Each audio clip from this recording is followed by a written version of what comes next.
Bien, buenos días a todos. Bienvenidos a esta sesión del último día de este encuentro de la Ilustración al Romanticismo. Como he estado comentando con las personas que tienen que intervenir hoy, lo que vamos a hacer es hacer toda la sesión continua y dejar un breve margen al final por si ustedes quieren intervenir o quieren luego hacerle alguna pregunta a los ponentes. En primer lugar, en esta mesa va a intervenir Ascensión López Vázquez con una comunicación que se titula Salvajes y civilizados a través de la geografía histórica de Pedro Murillo Velarde. Tienes la palabra, Ascensión. Muchas gracias. Bueno, ¿sí se oye? Sí. El objetivo de este trabajo es acercar la visión que se tenía tanto en España como en el resto del continente europeo de cada una de las partes del mundo conocido. Y para ello vamos a utilizar como referencia la geografía histórica de Murillo Velarde, publicada en 1752. En cuanto al autor, decir que Pedro Murillo Velarde y Bravo nació en Láujar, Almería, el 6 de agosto de 1696, en el seno de una familia de tradición hidalga. Estamos hablando de un jurista, historiador, geógrafo, poeta, político y orador que romperá con la tradición de su familia cuando en 1718 inicie el noviciado en la Compañía de Jesús. Por su vocación devota y misionera, solicitará que se le destine a las Filipinas, algo que le es concedido partiendo hacia las islas en 1723. Y a partir de ese momento su vida va a estar muy relacionada con las islas y en concreto con Manila, una ciudad que le deslumbra por completo y donde impartió clases de Derecho Canónico, del que es especialista en el colegio que la Compañía de Jesús tenía en Manila. Para, en 1746 ser destinado a la misión de Antipolo, que será su último lugar de residencia en las Filipinas, puesto que en 1749 lo nombrarán procurador provincial ante las Cortes de Madrid y Roma y por ello deberá regresar a Europa. En un viaje, él jamás volverá a Filipinas porque al parecer enferma de melancolía, que recordar que es una enfermedad psíquica muy común en el siglo XVIII que se relaciona con el exceso de bilis negra según la teoría de los cuatro humores. Esta enfermedad parece que acaba con su vida el 30 de noviembre de 1753 en el hospicio del puerto de Santa María de Cádiz. En cuanto a la bibliografía relacionada con Murillo Velarde, por una parte tenemos sus biografías que realmente se centran más en el estudio en dar una relación sobre las fuentes para estudios posteriores o también en su obra más que en los datos propios de su vida. Bien es cierto que en ese sentido hay que apuntar la importancia que se le da a su relación con la Alpujarra granadina. Señalamos aquí el estudio realizado por Carlos Villoria Prieto, que lo toma como alpujarreño, él no lo era, lo que ocurre es que él se traslada junto con su familia a las Alpujarras a una edad muy temprana y esto lleva a que se le considere como parte de la población de las Alpujarras. Y por otro lado, en cuanto a las referencias que podemos encontrar hacia su persona, tenemos que decir que se centran en su papel como jesuita y como jurista, apareciendo reseñado en obras sobre los jesuitas y también en congresos y revistas relacionadas con el derecho, como puede ser la Revista General de Derecho Romano. Sobre la fuente que nos ocupa, la geografía histórica, decir que apenas se ha profundizado en ella, solo encontramos publicaciones relacionadas con las descripciones que da sobre Andalucía y América. En líneas generales, pues estamos hablando de 10 tomos, donde se describen cada uno de los reinos o de los territorios del mundo conocido, atendiendo a su división territorial y administrativa y también a aspectos de la geografía física. Y en relación con los datos puramente históricos, nos vamos a encontrar con una visión bastante desordenada, porque Murillo Velarde no sigue una forma de exposición lineal, sino que va dando saltos temporales. A destacar también el gran hincapié que hacen las obras de los clásicos. En ese sentido tenemos que tener en cuenta no solamente su formación, sino su condición como jesuita, que fueron los guardianes de la cultura y por lo tanto era lógico que conociese todas estas obras. También se centra bastante en la historia de cada reino, pero siempre desde el punto de vista del avance de la religión cristiana. En ese sentido tenemos que decir además que su visión europeísta hace que a medida que en sus descripciones se aleja del continente, estas se vayan haciendo cada vez más imprecisas, incluso se van rellenando con datos fantásticos y mitológicos. La excepción en este sentido serán todos aquellos territorios en los que estuvo presente la compañía de Jesús. No solo podemos decir que a medida que se aleja de Europa las descripciones se hacen más imprecisas, sino que se vuelven como más escuetas.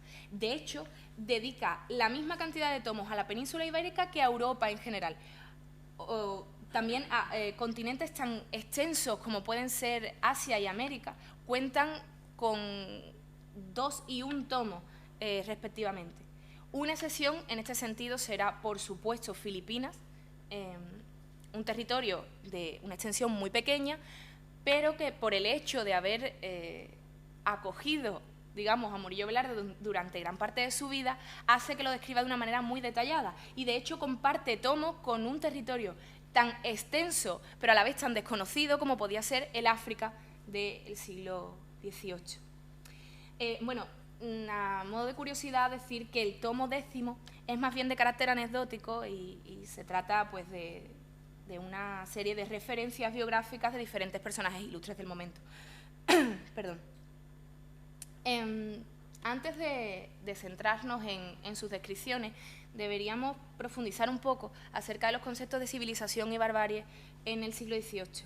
Los ilustrados asociarán civilización con la idea de progreso, que según Gibbon es el paso del hombre del salvajismo a la barbarie y de ahí a la civilización. Pero de todas maneras, la definición más simple y la más extendida del término civilización será tomarlo como contraposición a la barbarie. Barbarie sí es un término que se utilizó desde la antigüedad, se le tomaba como todo aquello ajeno al ámbito clásico, una definición que entronca con la que dará posteriormente Fray Benito Jerónimo Feijoo, que afirmará que bárbaro es todo aquello que no forme parte de Europa. Y en este sentido no podemos obviar el término salvaje, que, bueno, como sabemos, se describe como la total carencia de civilización y cuyo límite con respecto a la barbarie, al no estar fijado, pues nos puede llevar a tener cierta confusión entre los dos términos. Y ya sin más, centrándonos en las descripciones de la obra de Murillo Velarde, nos encontraremos con que ni el término civilización ni el término barbarie son absolutos, sino que están cargados de matices. En cuanto a los pueblos civilizados, estos no se van a justificar según las mismas características. Su único rasgo común va a ser que son europeos. Por lo demás,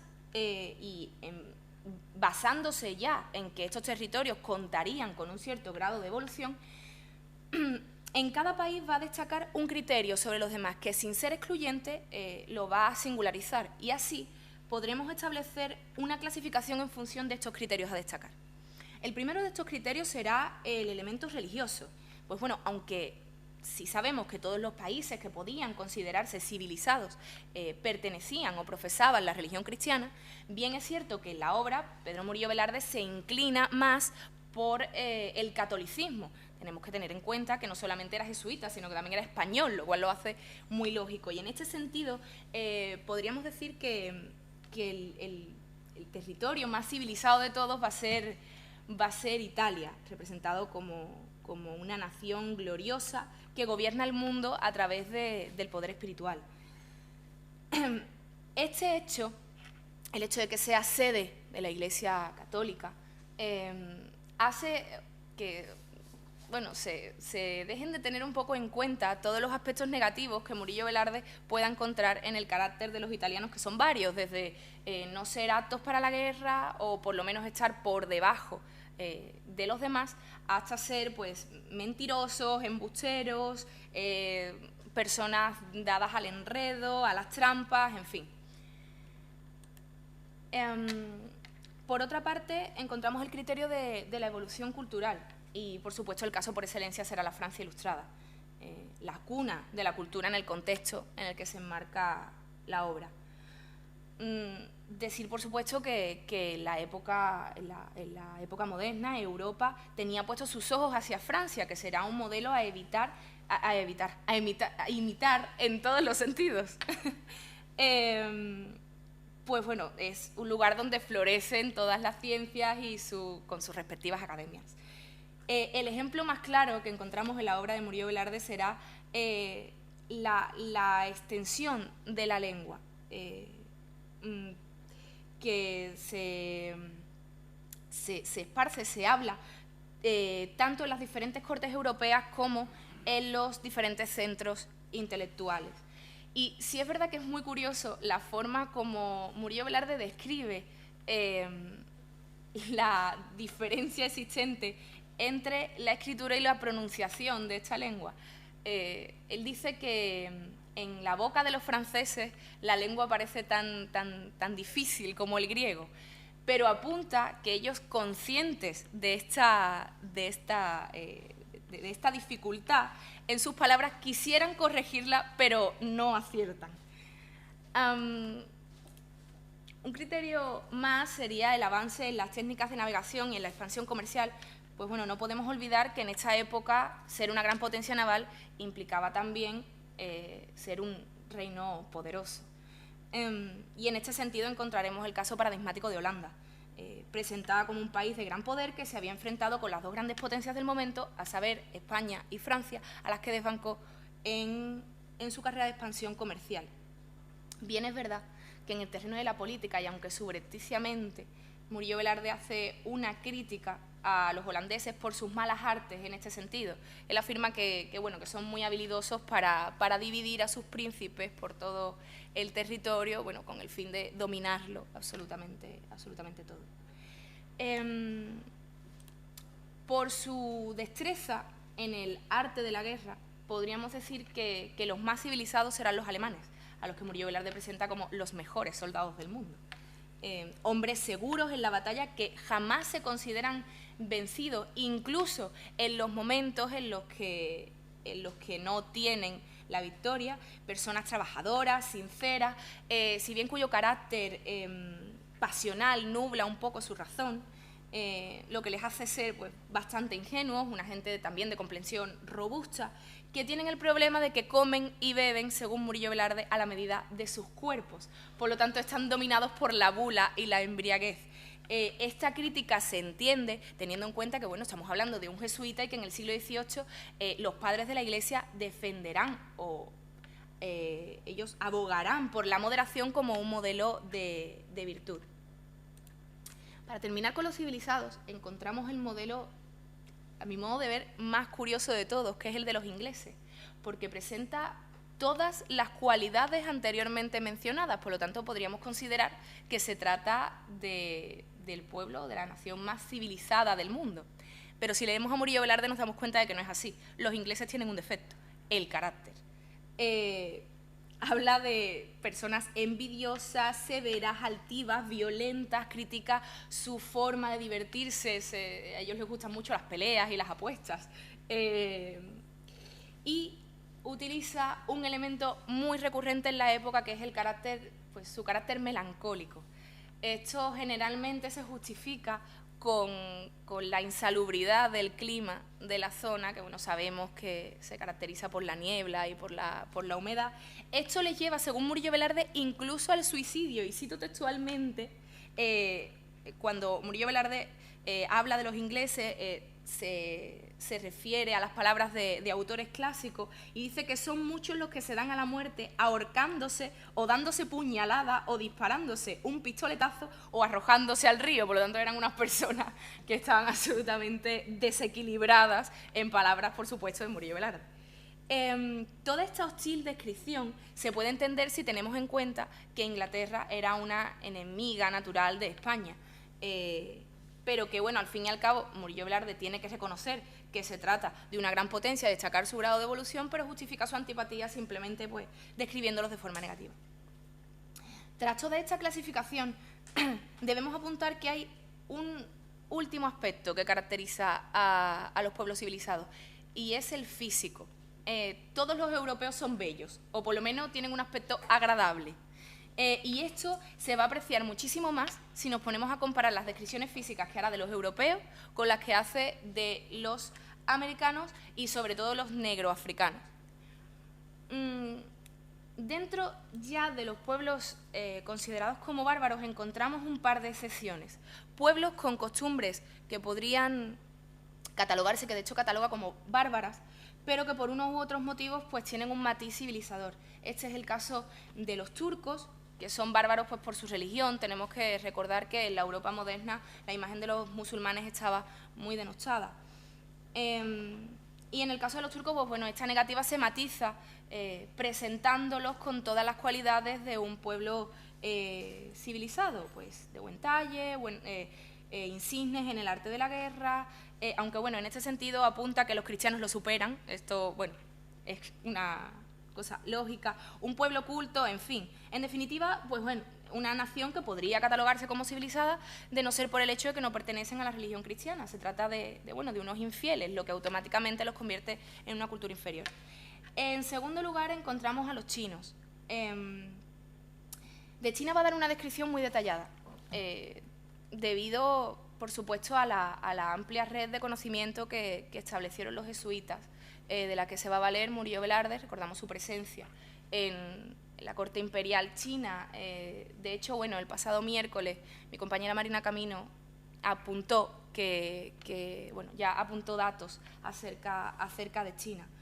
En fin, una descripción muy detallada, habla de un impresionante número de chinos que pueblan la zona, diciendo que este elevado índice demográfico pues, se debe a la práctica de la poligamia y que esto les lleva a una situación de hambre que generará que abandonen o vendan a sus hijos para equilibrar un poco la cosa. También destaca lo complicado de su lengua, que es casi tan difícil de aprender para los españoles como para los chinos aprender el español. De hecho, bueno, todos conocemos el famoso caso de la sustitución de la R por la L. Murillo Velarde lo refleja en su obra.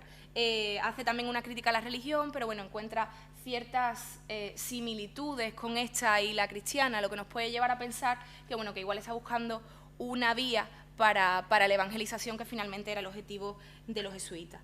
Marca también las diferencias en cuanto al aspecto físico, aporta datos sobre sus cualidades, pues gente trabajadora, respetuosa, y también aporta aspectos negativos, como puede ser pues, su maestría en el arte del engaño, su debilidad en la guerra, los celosos que son con sus mujeres, en fin. Una visión o una imagen ambivalente, bueno, de una cultura que no llega a comprender, pero que por otra parte señala que es un gran imperio y que debe respetarse. Dentro de Asia también debemos presentar como curiosidad el caso de los japoneses, que a ellos los considera absolutamente bárbaros, por supuesto marcados por su pasado. Tenemos que recordar que ellos, bueno, hostigaron a los católicos durante todo el siglo XVII. Centrándonos ya en lo bárbaro, los bárbaros por excelencia van a ser los africanos, los negroafricanos. En la obra de Sandoval, que aparece muy citada en la geografía histórica, ya encontramos todos los tópicos negativos que se tenían acerca de este continente y que se mantuvieron en el siglo XVIII. Bien es cierto que África no despertó mucho interés entre los españoles. Y en esto Murillo Velarde es una excepción. Él sí los describe, habla de Guinea, habla del Congo, de Angola. Al final, bueno, debemos decir que lo describe como el pueblo más bárbaro de todos, gente sin ley, sin religión, con unos modos de vida y unas costumbres más propias de los animales. Bien es verdad que en los congoleños hace una pequeña excepción. Dice que son algo más civilizados por estar, según él, en contacto con los europeos. Si atendemos un poquito al contexto, tenemos que tener en cuenta que el Congo ya se había evangelizado. Entonces, bueno, es lógico que sean más civilizados que los demás. Y ya, por último, hablar de los americanos, los indígenas de América, los habitantes del Nuevo Mundo. Sabemos que el problema de la alteridad se plantea una vez que los españoles llegan y colonizan el territorio. La imagen del indio idealizado de Vespucci se pierde cuando empiezan a llegar noticias de las costumbres bárbaras de los indígenas. Y bueno, un ejemplo muy recurrente es el tema de los caníbales de Brasil. Los casos de canibalismo, bueno, Murillo Velarde también los apunta, pero en este caso cuando se refiere a los habitantes de Cali. En líneas generales, pues bueno, también es un pueblo absolutamente bárbaro, sin ley, sin religión. Lo que sí deberíamos apuntar es que establece una dicotomía zonal. Habla de unos que viven en la selva como los venados, que pueden estar representados por los habitantes del Caribe, y otros, como pueden ser los mexicanos y los peruanos, que tienen unos modos de vida y una organización social algo más civilizada. Pero bueno, en general, un pueblo de carácter aniñado, ignorante y que destaca por su flojedad. Flojedad que además es un tema muy recurrente a la hora de hablar de los criollos, a los que Murillo Velarde también va a describir. Él se va a posicionar en contra de todas las visiones aportadas, pues, bien por Fray Juan de la Puente, el padre de Acosta, o por supuesto Jorge Juan y Antonio de Ulloa, que dirán que los criollos son flojos porque no aguantan el clima tan cálido, ¿no?, de estas latitudes. Murillo Velarde dirá que no, que es un problema de educación, que sus padres españoles no los educan bien y que lo propio sería mandarlos a España para que tuvieran un referente de una buena educación. También es verdad que Murillo Velarde va a reconocer que los criollos no igualan para nada a los españoles, estableciendo también una dicotomía zonal entre los peruanos, a los que considera más civilizados, y los mexicanos, que bueno, son muy dados a la fiesta y al derroche, en fin. En última instancia, nos llama mucho la atención que hable también de los mulatos. Los describe como un pueblo muy fiel a los españoles. De hecho, los españoles se van a valer de la valentía y de las capacidades guerreras de los mulatos para hacer frente no solamente a los indios, sino también a cualquier amenaza extranjera. Pero en este sentido debemos apuntar que esta imagen no es universal. De hecho, en el teatro del siglo de oro español, el mulato aparece como un ser sin honor, un hijo del pecado, muchas veces incluso tratado como sodomita.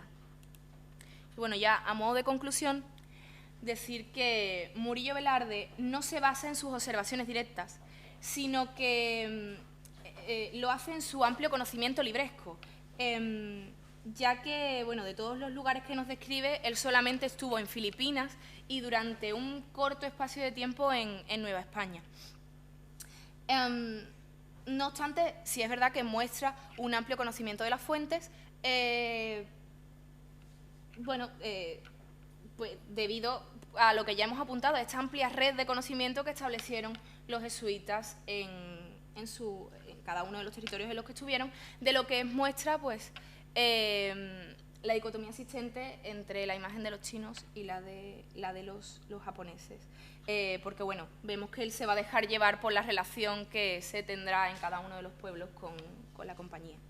En cuanto a su tecnología descriptiva, tenemos que decir que es sumamente arcaica y contrasta sobremanera con los modelos retóricos empleados en el siglo XVIII.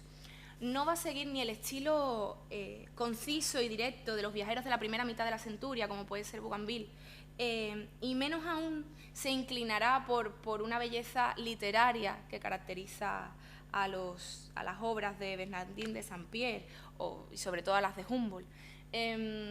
Vamos a ver que se ciñe al modelo barroco, modelo literario barroco, basado en la acumulación de citas, la falta de una línea argumental, la mezcolanza de sus ideas personales con las citas de otros autores.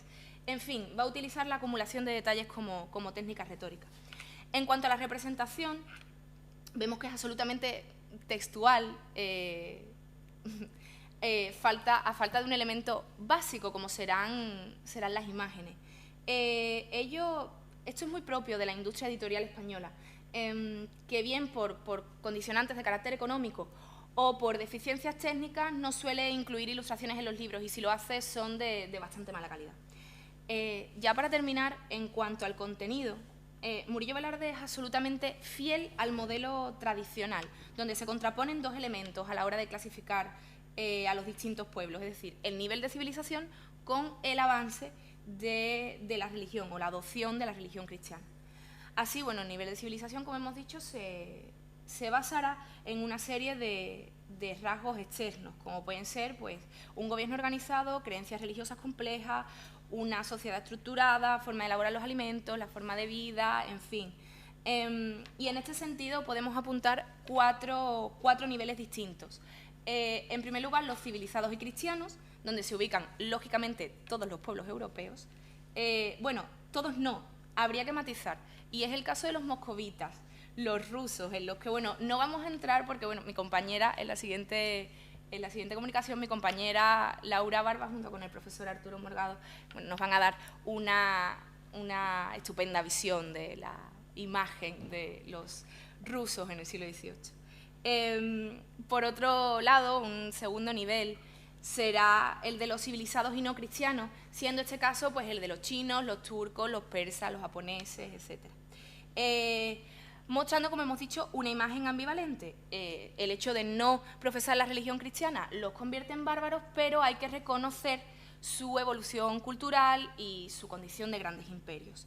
Esta imagen positiva o semipositiva la vamos a encontrar también en las altas culturas precolombinas, que curiosamente no se encuentran citadas en la obra como incas y aztecas, sino como los antiguos habitantes de México y Perú. En tercer lugar, encontramos a los cristianos, pero no civilizados, que sería bueno, la imagen de los indios americanos, hacia los que tiene una imagen absolutamente paternalista. Y por último, en el nivel más bajo están los no civilizados y no cristianos, como pueden ser los indios, aún por evangelizar, mostrando tópicos como el canibalismo, que ya hemos apuntado. Pero bueno, nada se puede comparar al tratamiento tan denostado, a la imagen tan peyorativa que da de los negroafricanos. Muchas gracias.